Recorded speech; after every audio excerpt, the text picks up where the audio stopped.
우리가 살다 보면 당연히 해야 되는 것들이 굉장히 많습니다. 뭐가 있을까요? 살면서 당연히 해야 되는 거. 뭐가 있죠? 먹어야죠. 그렇죠? 먹어야죠. 또요? 자야죠.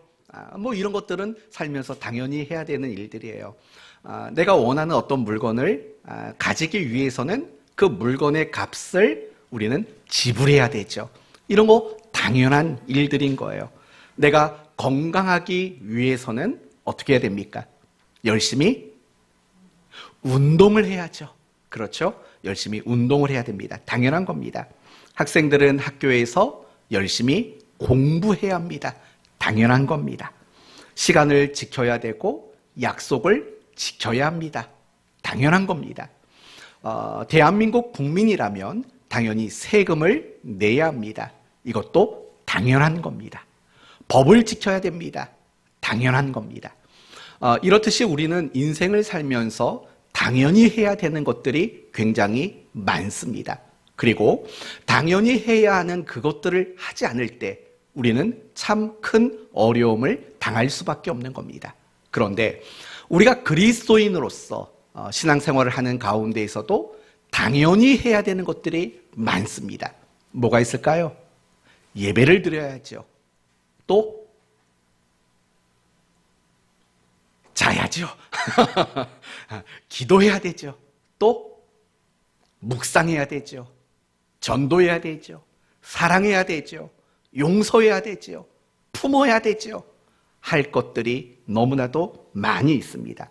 그런데 우리가 그리스도인으로서 당연히 해야 되는 그 일들을 하지 않는다면 우리 신앙에도 반드시 문제가 생길 수밖에 없을 겁니다. 오늘 본문 역시 예수님을 그리스도로 고백한 모든 성도들이 당연히 해야 하는 일들이 있다라고 말하고 있습니다. 그게 뭐라고 말할까요? 자기 십자가를 져야 한다. 이게 예수를 그리스도라고 고백한 사람들이 당연히 해야 할 일이다. 이렇게 말해주고 있습니다. 그러므로 오늘 본문을 통해서 십자가를 진다라는 말의 의미가 무엇인지 확인하고 저와 여러분 모두가 당연히 그 십자가를 지기로 다짐하는 그런 시간이 되었으면 좋겠습니다. 우리는 지난 시간 베드로를 대표로 한 제자들이 예수님께 대한 신앙 고백을 하는 장면을 살펴봤습니다. 뭐라고 고백했습니까? 뭐라고 고백했죠? 하나님의 그리스도이시니이다. 20절 말씀을 보시면 예수께서 이르시되 너희는 나를 누구라 하느냐? 베드로가 대답하여 이르되 하나님의 그리스도시니이다.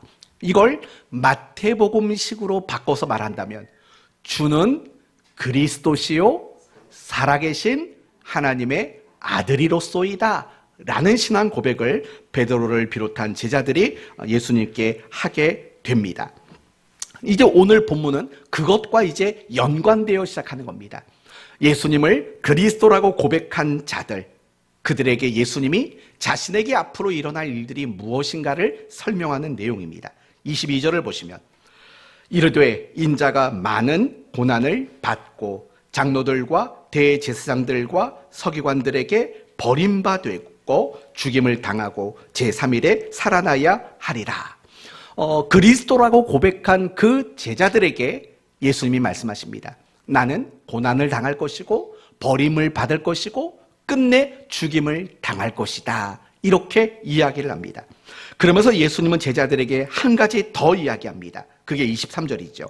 또 무리에게 이르시되 아무든지 나를 따라오려거든 자기를 부인하고 날마다 무엇을 지랍니까? 자기 십자가를 져야 한다고 말합니다. 그러니까 이 말을 요약하면 이런 뜻이 되는 겁니다. 나는 십자가를 질 것이다. 너희가 나를 따르기를 원한다면 너희도 무엇을 져야만 한다는 겁니까? 십자가를 짊어져야만 한다라고 말씀하고 있는 거예요. 그러니까 예수는 그리스도십니다 라고 신앙 고백을 한 그 제자들에게 예수님이 요구하는 것은 다른 게 아니라는 겁니다. 무엇을 요구하는 겁니까? 자기 십자가를 져야 한다라는 것을 요구하고 있는 것을 우리는 알 수 있다라는 겁니다. 여기서 자기 십자가를 져야 한다라는 이 말씀 속에 담겨 있는 첫 번째 메시지는 이런 것들입니다. 예수님을 따르기로 작정한 모든 사람들에게 고난은 당연한 것이라는 겁니다. 고난은 당연한 것이고 고난은 필연적인 것이라는 거예요. 그러니까 우리가 신앙생활을 하는 모든 그리스도인들은 고난이 당연한 것이고 고난이 필연적이라는 사실을 인정하고 그 고난을 받아들이겠다라고 마음을 먹는 것, 이게 사실은 가장 올바른 신앙의 모습이고 그리스도인의 모습이라는 거예요. 사랑하는 성도 여러분, 여러분은 이 말에 아멘 하실 수 있겠습니까? 그리스도인에게 고난은 당연한 거고 필연적이다 라는 이 말에 여러분은 아멘 하시겠습니까? 사실은 그래야만 하는 겁니다. 왜냐? 예수님이 나를 따라오려거든 자기 십자가를 지라고 한 거죠. 이 십자가는 세상에서 부귀 영화를 누리는 게 아니고 세상의 재미에 빠져 사는 게 아니지 않습니까? 우리가 알고 있듯이 십자가는 고난과 죽음을 예표하는 게 바로 십자가인 거 아닙니까? 예수님을 따라가는 모든 사람들에게는 십자가가 당연한 겁니다. 예수를 따른다고 말하지만 만약에 그 사람에게 십자가가 없다면 그 사람은 예수를 따라간다고 말할지는 모르지만 그 사람은 진정 예수님을 따라가는 참 그리스도인이라고는 말할 수 없다라는 거예요.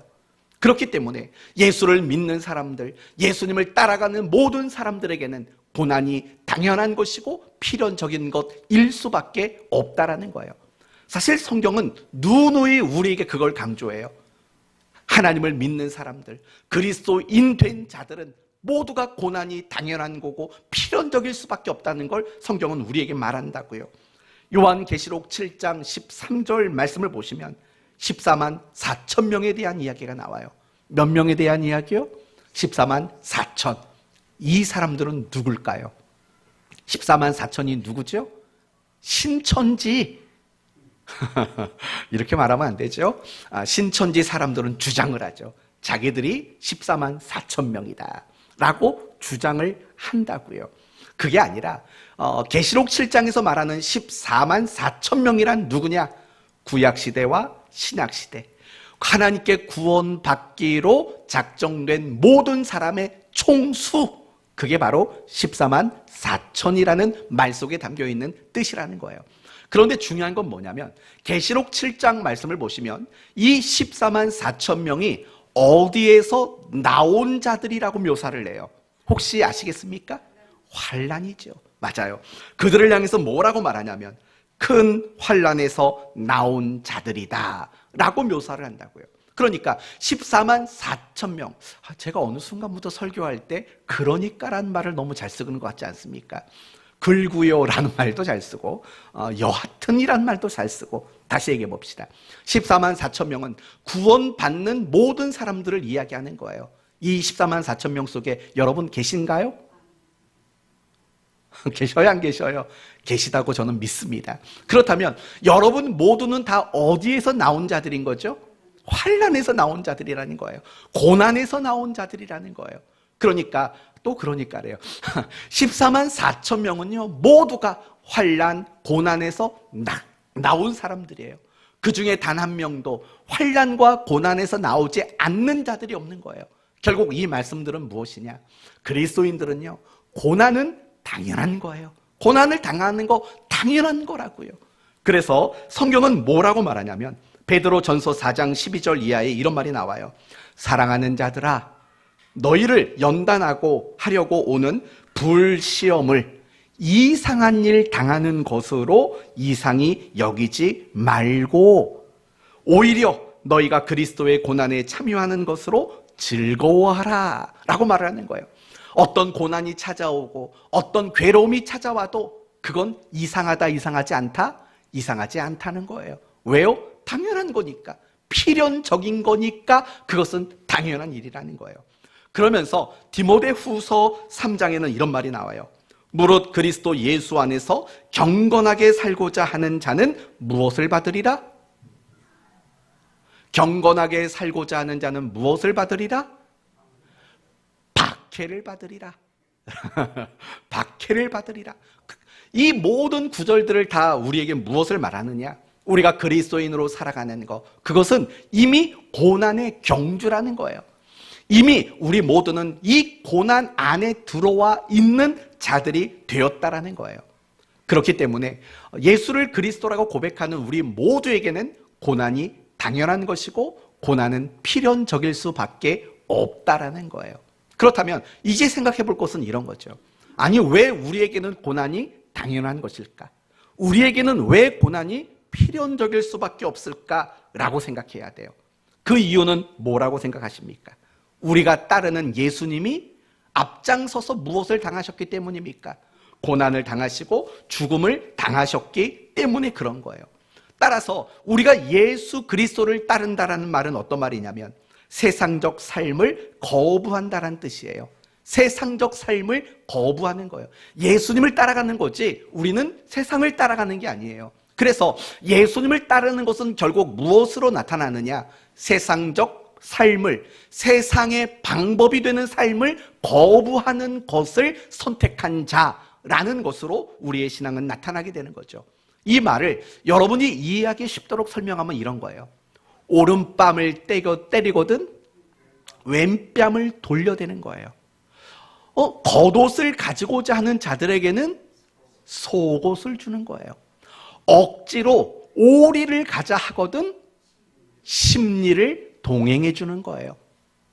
너희에게 꾸고자 하는 자에게 거절하지 말고 꾸어주는 거예요. 원수를 사랑하라. 여러분, 이게 세상적 삶일까요? 만약에 세상적 삶은 오른뺨을 때리거든 세상적 삶은 어떻게 될까요? 이거죠 뭐. 따다다닥. 이게 다 세상적 삶이라고요. 누가 내 걸 뺏으려고 그래요? 그걸 뺏기겠냐고요. 이게 세상적 삶이에요. 우리가 그리스도인이 되었다는 것은요, 이런 세상적 삶을 거부하기로 작정했다라는 거예요. 혹시 여러분 마음 가운데 목사님, 전 그런 작정한 적 없는데요, 저는 그냥 교회만 나오기로 했는데요 라고 생각하시는 분이 계시다면 그건 착각이에요. 여러분 모두가 그런 작정을, 서약을 하셨어요. 언제 했는 줄 아십니까? 예수님을 믿을 때, 그리고 여러분이 교회 안에서 공적으로 세례를 받으실 때 나는 세상적 삶을 살지 않겠습니다 라고 여러분은 이미 서약하시고 이미 여러분은 그런 결정을 하신 분이라는 걸 잊지 마십시오. 물르고 싶으세요? 그럼 세례 받을 때 여러분에게 썼던 물 갖고 오세요. 물을 수가 없는 거예요. 이미 여러분은 그 서약 안에 들어온 거예요. 이제 나는 세상적 삶을 거부하겠습니다. 나는 세상적 삶을 쫓아가지 않겠습니다. 나는 세상의 가치를 추구하지 않겠습니다 라고 우리 모두는 서약한 거라고요. 그렇기 때문에 우리는 세상과 항상 부딪힐 수밖에 없는 거예요. 마치 뭐와 같냐면 여러분에게 종종 예를 드는 연어와 같은 거예요. 또 연어 얘기하면 회 먹고 싶다 이런 생각만 하실지 모르겠지만 연어를 생각해 보세요. 연어가 태어나서 바다로 갑니다. 살다가 알을 낳기 위해서 자기가 태어난 곳으로 다시 갑니다. 다시 간다라는 건 무슨 말이에요? 그 물결을 거슬러서 올라가는 거예요. 올라가다 보면 상처가 나고 지친다고요. 그리고 알을 낳고 나면 대부분의 연어는 다 죽고 만다고요. 우리 그리스도인의 삶이 사실은 이 연어와 같은 거예요. 다시 내가 태어난 곳으로 그 거센 물결을 헤치고 거슬러 올라가는 그 연어의 모습이 사실은 우리 그리스도인의 모습과 똑같다는 거예요. 세상에 흘러가는 물결들이 있지 않습니까? 유행들이 있지 않습니까? 삶의 방식들이 있지 않습니까? 우리 그리스도인들은요, 세상의 그 물결과 유행과 가치관, 그것들을 거슬러 올라가는 것, 그게 그리스도인의 삶이기 때문에 그래요. 그래서 그리스도인들은 결국에는 고난이 필연적이고 고난이 너무나도 당연한 것일 수밖에 없다라는 것을 우리는 깨달을 수 있는 거예요. 그러면 지금부터는 정말 중요한 이야기를 해보겠습니다. 제가 지금까지 여러분에게 말씀드린 이야기는 간단히 두 가지예요. 첫째는 뭐죠? 그리스도인에게 고난은 당연한 거다. 왜 당연하죠? 세상적 삶을 거절하고 예수님을 따라가기로 했기 때문에 고난당하고 죽으신 그분을 따라가고 그분의 삶을 추구하기로 작정했기 때문에 고난은 당연한 것이다라까지 얘기했어요. 그렇다면 그 당연히 받아야 하는 고난의 내용은 뭔가를 생각해 봅시다. 우리가 그리스도인으로서 세상을 살면 고난을 당한대요. 과연 어떤 내용의 고난일까요? 우리는 어떤 고난을 당하게 될까요? 혹시 이런 걸까요?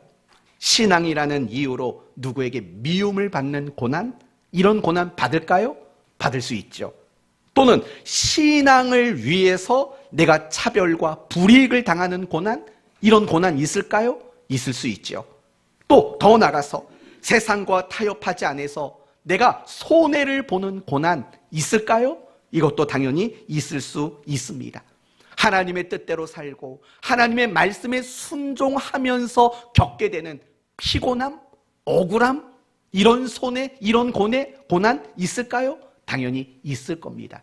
그런데 제가 왜 이런 식으로 여러분에게 이야기를 하냐면 우리가 그리스도인이 당하는 고난의 그 핵심과 본질은 단지 손해와 미움과 피곤함과 억울함, 그 정도만은 아니기 때문에 그래요. 예를 들면 고린도 후서 11장 말씀을 보시면 바울이 자신이 당한 고난에 대한 이야기를 말해요. 뭐라고 말하냐면 이런 말을 해요. 내가 수고를 넘치도록 하고 옥에 갇히기도 많이 하고 매도 수없이 맞고 여러 번 죽을 뻔했고 유대인에게 40에 하나 감한 매를 5번이나 맞았고 3번 태장에 맞았고 1번 돌로 맞고 이런 식의 고난을 당해요. 제가 왜 갑자기 쳐다봤냐면 아무리 생각해도 제가 성경을 읽을 때 이렇게 눈을 감고 졸지 않으실까라는 의심이 들어서 잠깐 너무 조용하니까 그런 의심이 들 수 있잖아요. 그럼 계속 해볼게요. 1번 돌로 맞고 3번 파손하고 일주야를 깊은 바다에서 지냈으며 강의 위험과 강도의 위험과 동족의 위험과 이방인의 위험 이런 걸 바울이 당했다고 이야기를 해요. 그러니까 이런 고난은요 우리가 늘 생각하는 거잖아요. 손해, 피곤함, 억울함, 괴로움. 바울이 그런 고난을 당했대요. 근데요 그 다음에 어떤 문구가 나오냐면 기가 막힌 문구가 나와요. 이렇게 말해요. 이 외의 일은 고사하고. 그러니까 지금까지 말했던 것은 아무것도 아니다. 나에게 이건 고난의 축도 끼지 못한다. 라고 말하면서 뭐라고 말하냐면 이렇게 말을 해요.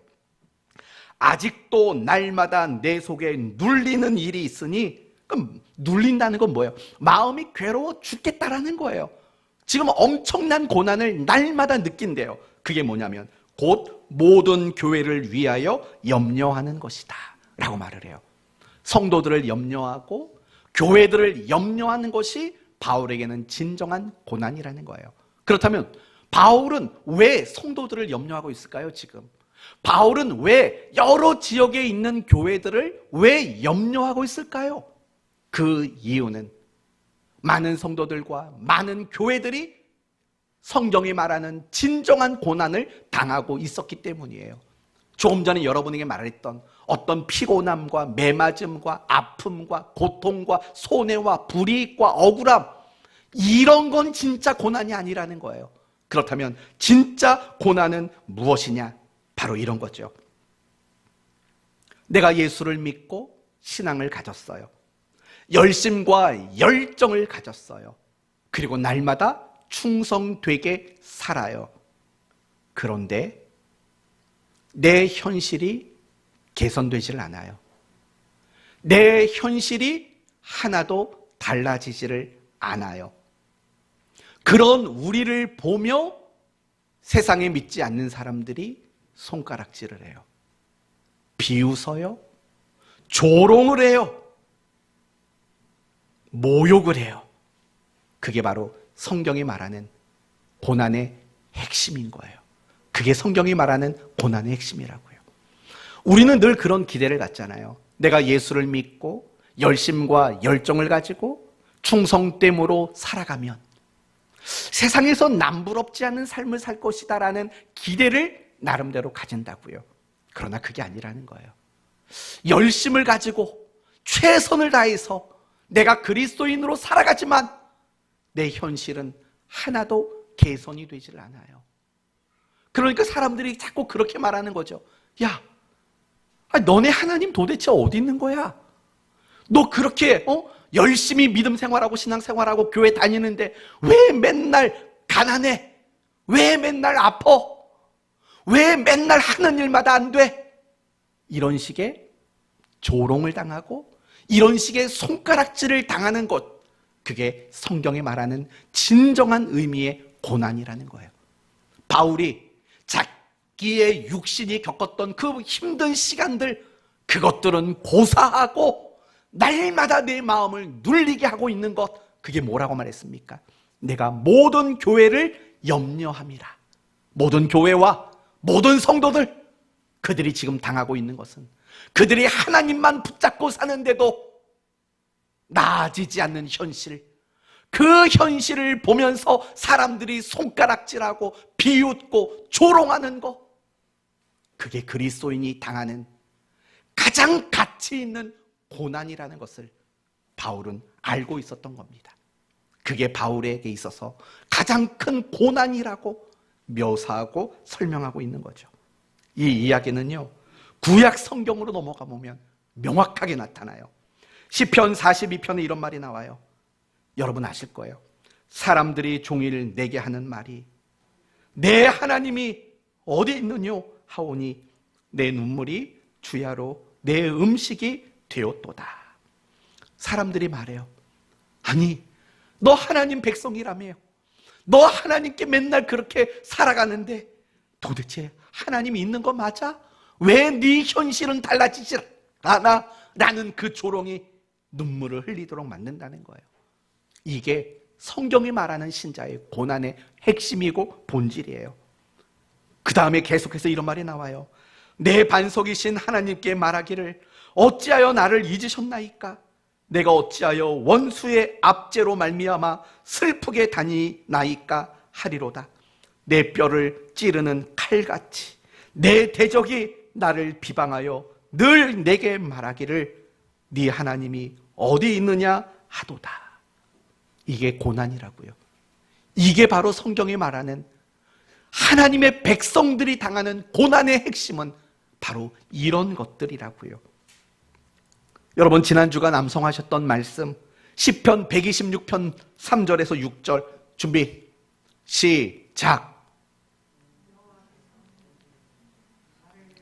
죄송해요. 하루 지났죠?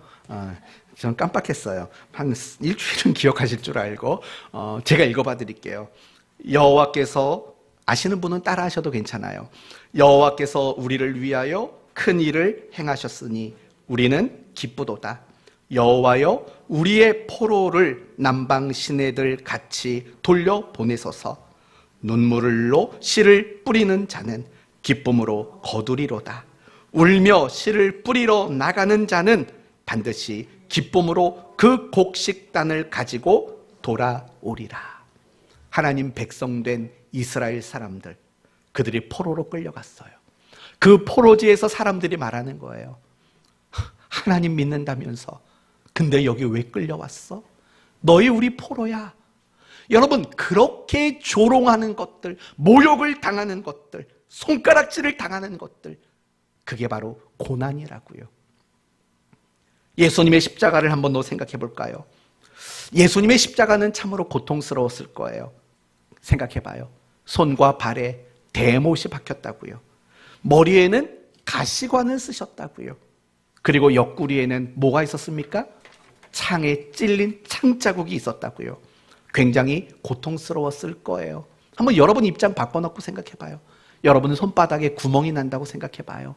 여러분의 발등에 뼈를 깨트리며 구멍이 났다고 생각해 봐요. 여러분의 옆구리에 칼 맞았다니까 말이 이상하네요. 아무튼 칼에 찔렸다고 생각해 보세요. 머리는 그 가시로 온통 찔렸다고 생각해 봐요. 얼마나 고통스럽겠어요. 그런데요, 예수님을 더 고통스럽게 만든 게 있어요. 그게 뭔지 아세요? 사람들의 조롱, 사람들의 손가락질, 그게 더 큰 고통이었을 거라고요. 마태복음 27장에 이런 구절이 나와요.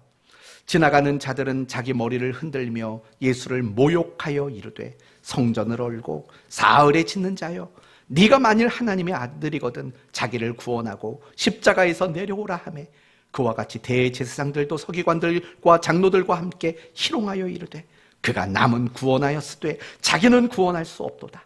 그가 이스라엘의 왕이로다. 지금 십자가에서 내려올지어다. 그리하면 우리가 믿겠노라. 그가 하나님을 신뢰하니 하나님이 원하시면 이제 그를 구원하실지라. 그의 말이 나는 하나님의 아들이라 하였도다 하며 함께 십자가에 못 박힌 강도들도 이와 같이 욕하더라. 여러분 생각해 보십시오. 예수님이 당한 고난은 단지 채찍에 맞고 못 박히고 가시관을 쓰시는 것, 그게 예수님의 고난의 전부가 아니라고요. 하나님이신 그분이 인간을 위해 이 땅에 오셨는데 그 인간들이 자신을 모욕하는 거라고요. 희롱하고 조롱하고 손가락질하는 거라고요. 계속해서 이런 말이 나옵니다. 그 남은 사람들이 이르되, 여러분 이 말 봐봐요. 그 남은 사람들이 이르되라는 거예요. 그러니까 모든 사람이 다 그랬다는 거예요. 가만두어라. 엘리야가 와서 그를 구원하나 보자 하더라. 예수께서 다시 크게 소리 지르시고 영원히 떠나시니라.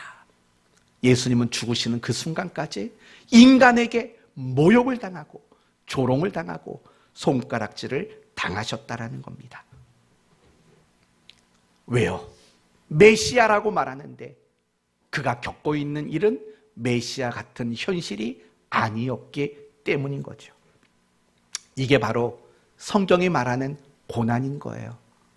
성경이 말하는 고난은 힘들어, 실패했어, 어려워, 몸이 아파, 이게 성경이 말하는 고난의 전부가 아니라고요. 성경이 말하는 진정한 의미의 고난은 내가 예수님을 믿고 따라가는데, 내가 믿음을 지키려고 몸부림치는데 내 현실은 도무지 나아지질 않아요. 사람들이 그래서 자꾸 손가락질해요. 아니, 너 그렇게 예수님을 잘 믿는데, 너 하나님 믿는다며, 니네 하나님은 뭐든지 할 수 있다며, 근데 너 왜 그래? 네가 왜 그렇게 불쌍하게 살아? 이런 조롱들, 이런 손가락질들, 이게 성경이 우리에게 말하는 바로 고난인 거예요. 그리고 중요한 거, 그게 바로 십자가예요. 그게 자기 십자가라고요. 단지 일이 안 돼서 겪게 되는 어려움이 내 십자가가 아니에요. 십자가는 그 어려움 속에서도 믿음을 지켜나가는데 자꾸 사람들이 비웃고 조롱하고 손가락질하고 모욕을 줘요. 그게 바로 자기 십자가인 거예요. 그게 바로 자기 십자가라고요. 성도 여러분, 우리가 그리스도인으로 산다고 해서 현실이 달라질까요? 내가 믿음 생활을 지금보다 더 열심히 한다고 내 환경이 좋아질까요? 그렇지 않아요. 정말 그렇지 않아요. 여러분이 믿음 생활을 잘해도 여러분 갈수록 어려워질 수 있어요. 더 가난해질 수 있어요. 더 몸이 아플 수도 있어요. 우린 이걸 인정해야 되는 거예요. 많은 그리스도인들이 자꾸 신앙생활하면서 걸려 넘어지는 게 뭔지 아세요? 이걸 인정하지 않는 거예요. 그래서 늘 우리의 입술에서 어떤 원망과 불평이 나오냐면, 하나님 왜요? 아니 도대체 왜요? 이 말이 우리의 입에서 떠나질 않는 거라고요. 하지만 정말 우리 그리스도인의 삶은 예수님을 따라가는 거잖아요. 예수님이 부귀영화를 누렸어요? 예수님이 세상 사람들이 재밌다라는 맛집을 찾아다니면서 뭔가 즐기셨어요? 아니잖아요. 그분은 오로지 고난과 십자가와 죽음의 길만 가셨잖아요. 그리고 우리는 그 길 따라가겠다고 했잖아요. 그런데도 우리는 엉뚱한 걸 기대해요. 그러니까 우리는 늘 왜요? 이게 뭐예요? 라고 말하는 거죠. 그러다 보면 결국 어떤 일이 생기는 줄 아십니까? 자기 십자가를 지지를 않아요. 여러분에게 이렇게 한번 여쭤볼게요. 여러분은 지금 자기 십자가를 지고 있는 것 같아요? 우리는 보통 자기 십자가라고 말하면 뭘 생각하냐면 속썩이는 남편, 아이고 저 인간 내 평생 십자가다, 이런 말 한다고요.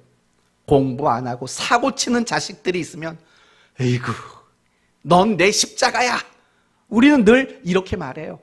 그렇잖아요? 아니에요, 여러분. 그게 왜 여러분의 십자가겠어요? 이게 십자가죠.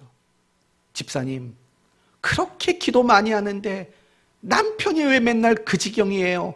라는 말을 듣고 감수하는 거, 그게 자기 십자가인 거예요. 집사님, 아니 그렇게 애들을 성경으로 가르쳤는데 저 골목에서 담배 피고 있던데요?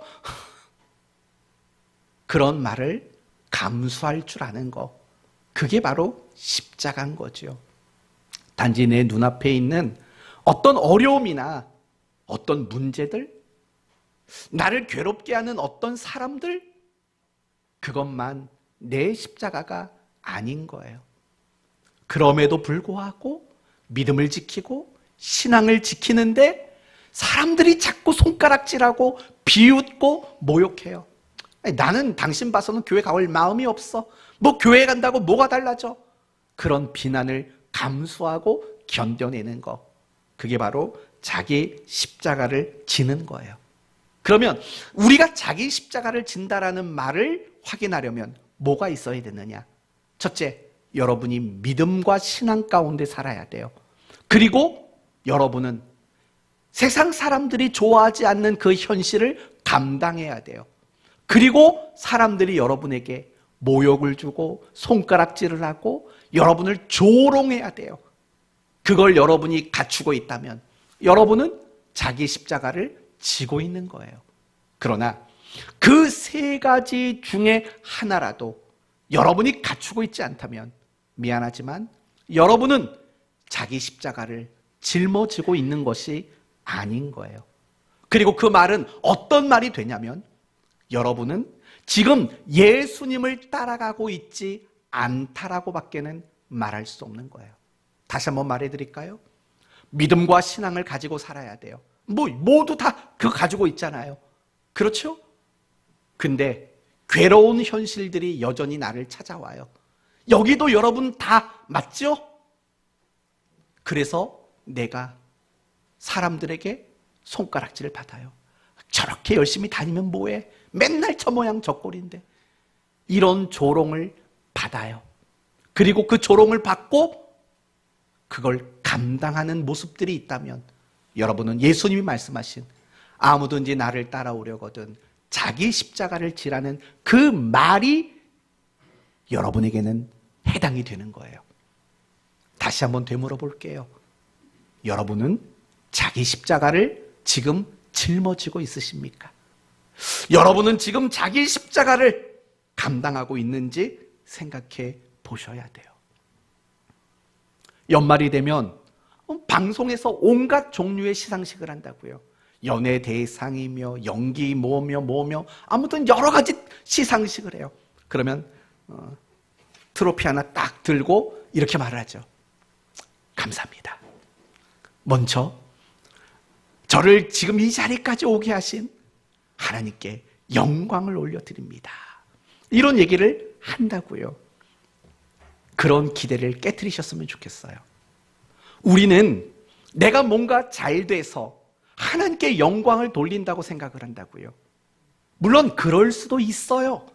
하지만 정말 하나님께 영광이 드러나고 돌려졌던 사건들을 보세요. 다 뭔지 아세요?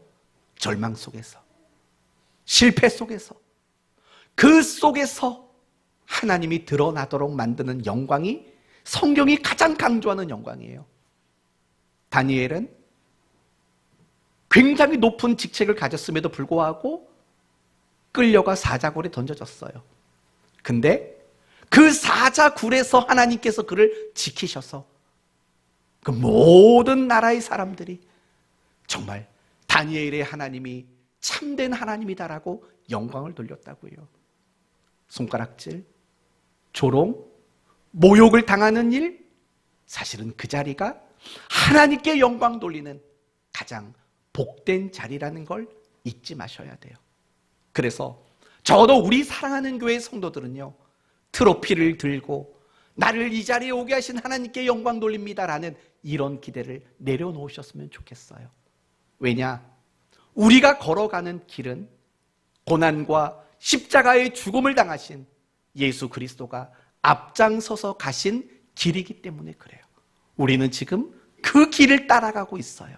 트로피들 생각하지 마시고, 어떤 부귀 영화 누리려고 하지 마시고, 묵묵히 믿음을 지켜가며 때로는 손가락질을 당하고 사람들이 모욕하는 말을 할지라도 그게 내 십자가라고 알고 그 십자가를 내려놓으려고 하지 말고, 그 십자가에서 벗어나려고 도망치지 말고 그 십자가를 잘 짊어지는 여러분 모두가 되십시오.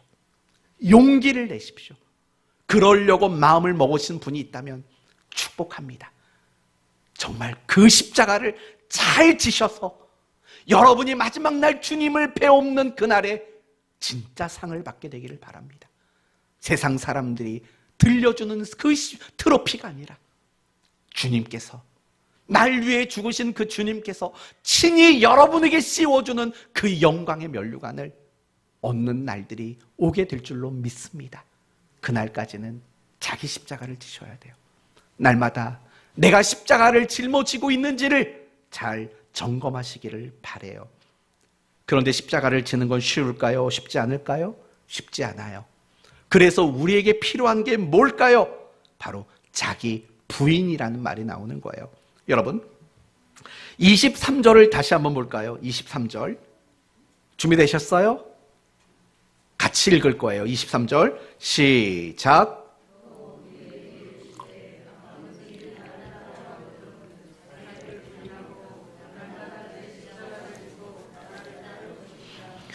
여러분 보세요. 자기를 부인하고 날마다 제 십자가를 지다라고 말을 해요. 무슨 말인지 아세요? 자기를 부인하지 않으면 절대로 자기 십자가는 못 진다라는 뜻이에요. 자기의 십자가를 지기 위해서는 반드시 자기를 부인하는 일이 있어야 돼요. 그럼 자기의 부인은 뭘까요? 이은영일까요? 이렇게 센스가 빨리 안 돌아갔어요. 자기의 부인은 누굴까요? 곽정할까요? 아직도 모르겠어요.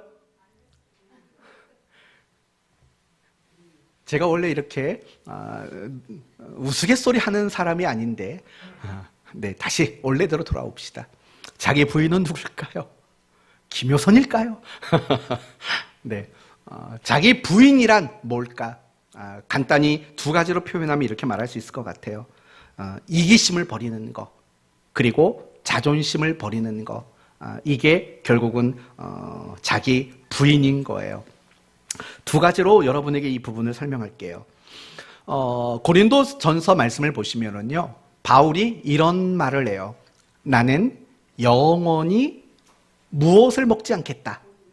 고기를 먹지 않겠다. 저 같으면 절대 할 수 없는 고백인데 나는 영원히 고기를 먹지 않겠대요.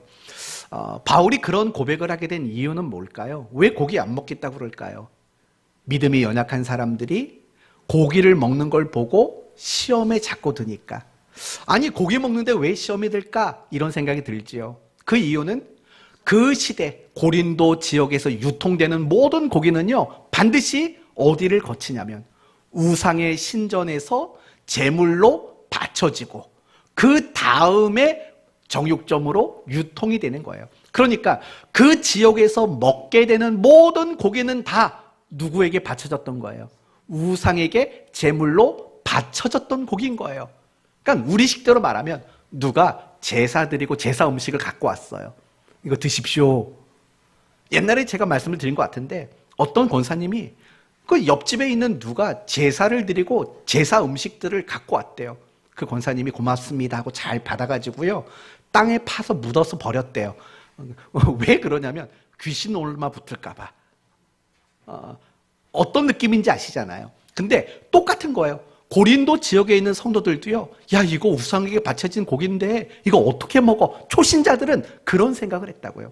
만약에 그걸 저한테 갖다 줬으면은요, 진짜 잘 먹었을 거예요. 저는 옛날에 저희 큰아버지 댁에서 제사를 드렸다고요. 항상 어릴 때는 갔어요. 근데 절은 하지 않았죠. 다니엘 같은 사람 아니었겠습니까? 절을 하지 않았어요. 왜 웃어요? 그렇게 안 보여요? 절을 하지 않았어요. 근데 제사가 끝나면 제일 먼저 달려가서 약과를 잡았다고요. 그러면 큰아버지나 그 어른들이 하는 말이, 야, 너 이놈 자식 제사도 안 드리고 맨날 약과만 집어먹는다고, 약과 그거 먹어도 되냐고? 된다고? 그때는 몰랐어요. 되는지 안 되는지 자체를. 근데 먹고 싶으니까 먹었죠. 절 안 했으니까. 그런 거예요. 고린도 성도들이 그런 마음에 불안함이 있는 거예요.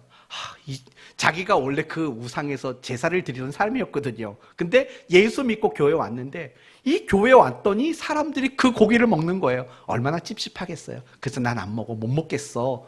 근데 자꾸 야단을 치는 거죠. 야, 너 믿음 가졌는데 그까짓 것도 못 먹어? 야단을 쳤다고요. 그때 바울이 한 말이, 그럼 나도 안 먹을 거야. 괜찮아. 같이 먹지 말자. 라고 말한다고요. 그러니까 고기를 안 먹는 게 누구를 위한 결정이었을까요? 그 믿음이 연약한 사람들. 그들이 흔들리지 않고 시험 들지 않도록 하려고 자기가 고기 안 먹는 걸 결정했어요. 이기심을 버린 거잖아요. 그렇잖아요? 그리고 여러분 생각해봐요. 그러면 그 시대에 그 고기를 못 먹는 사람들을 비난했던 사람들은 누굴까요? 믿음 좋다고 자부한 사람들이에요. 성경에 말이야, 우상이 어디 있어? 없어. 그러니까 이 음식이 우리를 거룩하게도 못하고 부정하게도 못해. 성경적 지식을 가지고 있는 믿음 좋다고 자부한 사람들이 고기 못 먹는 사람들을 자꾸 핀잔을 준 거거든요. 근데 사도라는 사람이 나도 안 먹어, 이렇게 말하면 그 믿음 좋다고 자부했던 사람들이 무슨 생각을 하겠냐고요. 저 사람 가짜 아니야? 아니 사도가 돼가지고 그까지 고기도 못 먹어? 참 자존심 상하는 말들을 들을 수밖에 없었을 거라고요. 그러니까 바울의 그 고기 안 먹겠다라는 고백 속에는요, 이기심을 버리는 것과 자신의 자존심을 버리는 것들이 그 속에 담겨 있는 거예요. 그게 뭐라고요? 자기 부인인 거죠. 그러면서 손가락질 당하고 비난을 감당하는 거, 그게 자기 십자가를 지는 거죠. 예수님을 생각해봐요.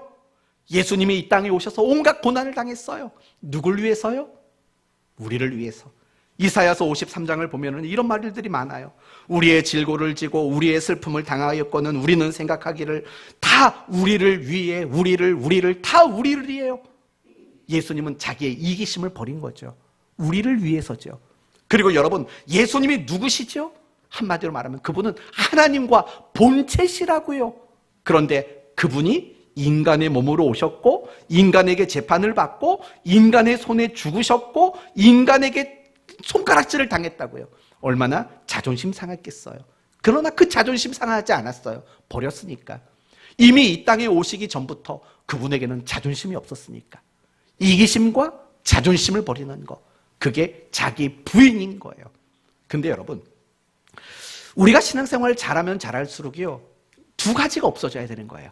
이기심이 없어져야 돼요. 그리고 자존심이 없어져야 돼요. 대신 자존감이 있는 거죠. 그렇죠? 자존심은 없어지지만 자존감은 있는 거예요. 그래도 나는 하나님의 딸이다. 그래도 나는 하나님의 아들이다. 그래도 나는 하나님의 사람이다. 자존감은 있는 거죠. 자존심은 없는 거예요. 그런데 참 이상한 건 뭐냐면, 신앙생활을 열심히 하면 할수록 이기심이 많아지고 갈수록 자존심 부리는 게 많아진다고요. 그게 굉장히 잘못된 신앙이라는 거 우리는 잊지 말아야 돼요. 가만히 보세요. 우리가 얼마나 자존심을 부리는 줄 아세요? 목사인 저도 마찬가지예요. 여러분, 뭐 이렇게 말하면 웃기겠지만 여기에 있는 사람 중에서 제일 자존심을 안 부려야 될 사람이 누구냐면 사실은 저라고요. 제가 자존심을 제일 부리면 안 될 사람이에요. 그 다음에는 장로님들이겠고, 꼭 계급을 정하는 것 같아서 죄송한데 권사님들이겠고, 이 조그만 아이들이 자존심을 제일 안 부려야 돼요. 근데 거꾸로 돼가요. 제가 제일 자존심이 센 것 같아요. 그렇잖아요. 아무도 아니라고 안 해주니까 이것도 섭섭하고, 이게 다 자존심이고 이기심인 거죠. 정말 그런 거예요. 뭐 신앙은요, 주여 뭐 이거 잘하는 게 신앙생활이 아닌 거죠. 이기심, 자존심, 이런 것들을 다 내려놓는 거죠.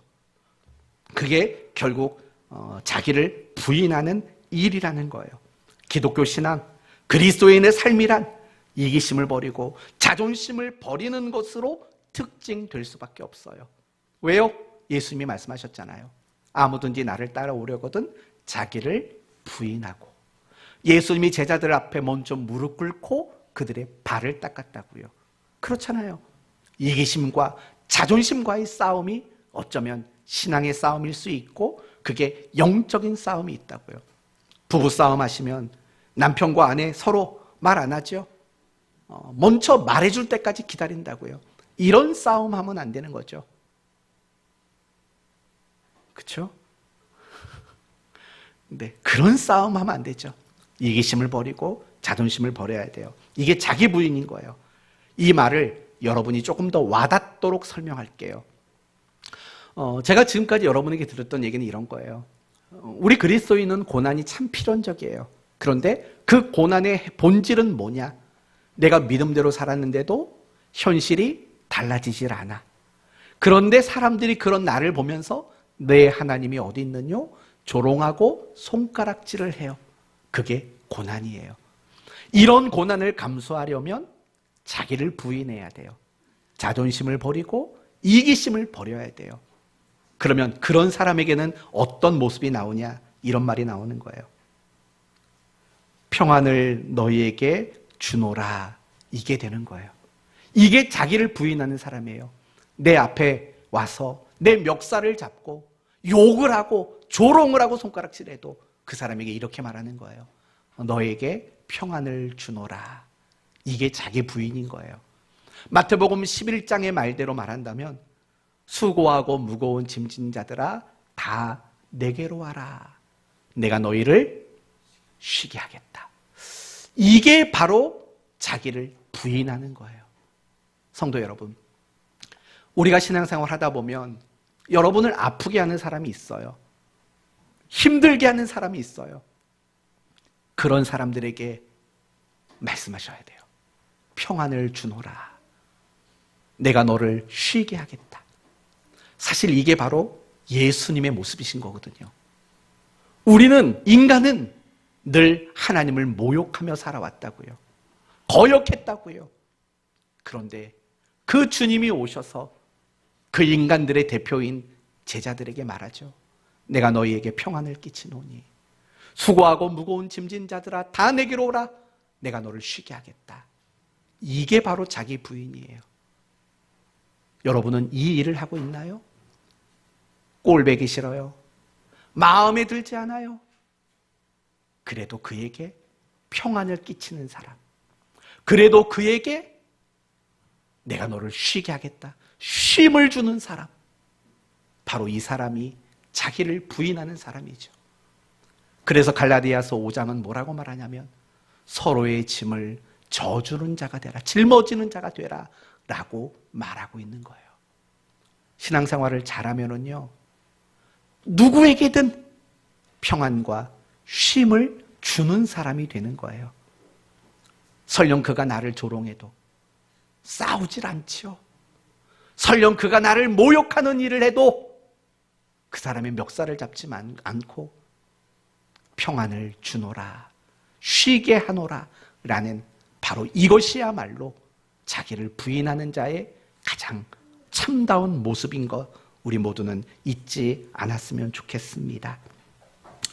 자기를 부인하십시오. 그리고 자기 십자가를 짊어지십시오. 그럴 때 그런 여러분을 통해서 사람들이 십자가의 예수님을 보게 될 것입니다. 여러분이 자기를 부인하고 자기 십자가를 지십시오. 그럴 때 여러분의 믿음이 온전해질 겁니다. 우리의 믿음이 성숙하지 않는 이유는 바로 자기 십자가를 지지 않기 때문입니다. 자기를 부인하지 않기 때문입니다. 이 부분을 명확하게 구분하십시오. 여러분의 신앙이 성장하지 않는 것은 예배를 안 드렸기 때문만은 아닙니다. 기도를 안 했기 때문만도 아닙니다. 자기 부인을 하지 않는 겁니다. 바리새인과 서기관 얘기 늘 하지요. 그들은 누구보다도 열심히 성경을 받고 기도했고 종교적 활동을 열심히 했다고. 그러나 그들은 칭찬받지 못했다고. 왜요?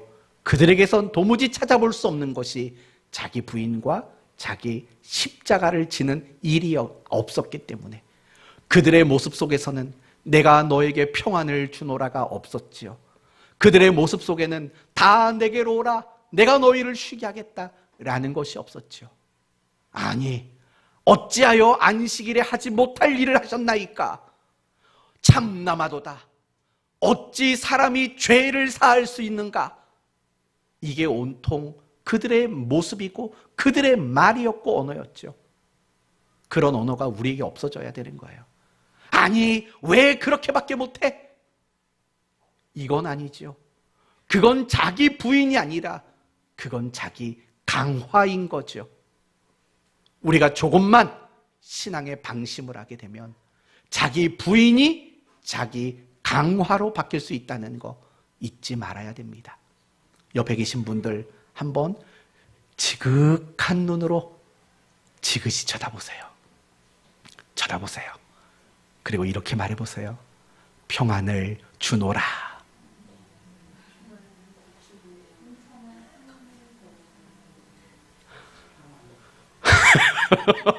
장로님, 웃으며 사셔야죠.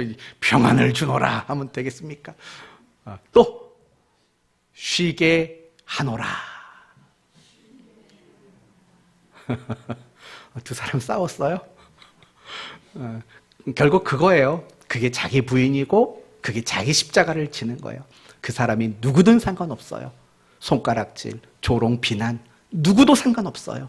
그에게 평안을 주노라, 쉬게 하노라, 이렇게 대우해 주는 거, 자기 부인, 자기 십자가인 거죠. 말씀을 마치겠습니다. 예수님은 우리를 위해서 이기심과 자존심을 버리시고 자기 십자가를 짊어지셔서 우리에게 쉼을 주셨습니다. 그러므로 여러분 모두가 그와 같기를 바랍니다. 왜냐? 우리는 그 예수님을 따르겠다고 작정한 서약한 사람이기 때문에 그렇습니다. 여러분이 신앙과 열심을 갖고 충성을 내도 현실이 달라지지 않을 겁니다. 그래서 조롱과 손가락질을 당할 겁니다. 그걸 감당해내십시오. 받아들이십시오. 그게 자기 십자가고, 그것을 위해 이기심과 자존심을 버리고 나에게 내 가슴을 후벼 파는 말을 하는 사람이 있을지라도 평안을 주노라, 쉬게 하리라, 이렇게 그를 대접해 줄 수 있는 자기 십자가, 자기 부인의 삶을 사는, 그래서 여러분에게 지금까지 경험해 보지 못했던 진정한 평안과 기쁨을 누리게 되기를 예수 그리스도의 이름으로 축원드립니다. 아멘. 기도합시다. 하나님 감사합니다. 오늘 아무든지 나를 따라오려거든 자기를 부인하고 날마다 자기 십자가를 져야 한다고 말씀하셨습니다. 우리가 그리스도인의 삶을 살다 보면 조롱을 당하고 손가락질을 당하고 수치를 당할 수밖에 없는 순간들이 옵니다. 교회 안에서는 그런 일들이 많지는 않습니다. 그러나 믿지 않는 사람들을 통해서 네 하나님이 어디 있느냐, 그리고 내 마음의 소리에서 하나님 어떻게 이럴 수 있어요? 라는 그 고난이 우리에게 늘 찾아옵니다. 그 고난을, 그 십자가를 잘 짊어질 수 있도록 도와주옵소서. 자기를 부인하며 살게 해 주옵소서. 이기심을 버리고 자존심을 버리고 내 멱살을 잡고 내 얼굴에 침을 뱉는 사람에게도 평안을 주노라 할 수 있게 하여 주옵소서. 바로 이런 사람이 진정한 그리스도인이라고 말씀해 주셨습니다. 우리 안에 이런 모습이 얼마나 부족한지 모릅니다. 이런 모습들이 우리에게 더 많아질 수 있게 하여 주옵소서. 그래서 주님 가신 그 길을 기쁨과 평안으로 따라가는 우리 성도들 모두가 되게 해 주옵소서. 예수님의 이름으로 기도 올리옵나이다. 아멘.